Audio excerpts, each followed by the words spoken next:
আসসালামু আলাইকুম viewers, welcome back to my channel. আবারও নতুন একটা ব্লগ নিয়ে হাজির হয়ে গেলাম। তো সকালবেলায় আজকে ব্লগটা শুরু করে দিয়েছি। তো সকালবেলা ঘুম থেকে উঠেই আজকে কিছু কাপড় ভিজিয়েছি। তো কাপড়গুলো আগে ধুয়ে নেড়ে দিব, এতে করে খুব তাড়াতাড়ি শুকিয়ে যাবে।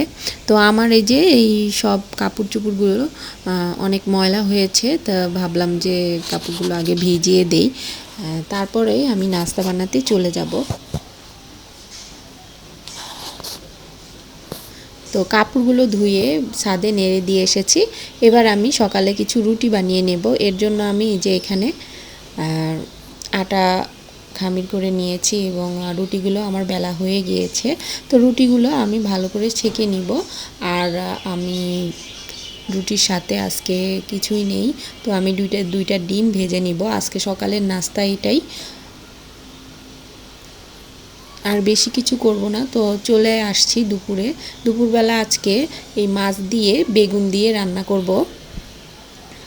বেগুন আলু দিয়ে মাছ দিয়ে রান্না করলে কিন্তু খেতে ভালোই লাগে।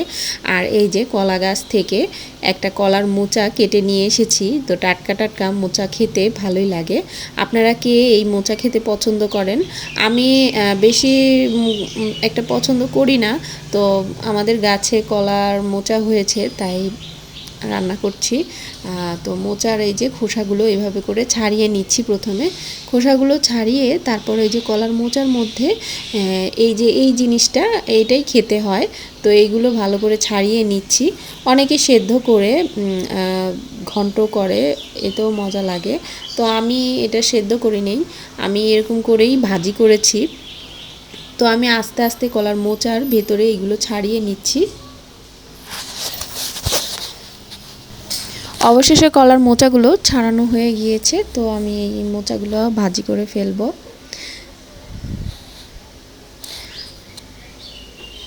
তো চুলায় আমি এই যে কলার মোচাগুলো ভাজি করে ফেলেছি, এই যে আর বেগুন দিয়ে আলু দিয়ে মাছ দিয়ে রান্না করছি। তো আজকে এটাই দুপুরের মেনু। এই যে কলার মোচাটা খেতে মোটামুটি ভালোই লেগেছিল, আপনারাও ট্রাই করে দেখবেন।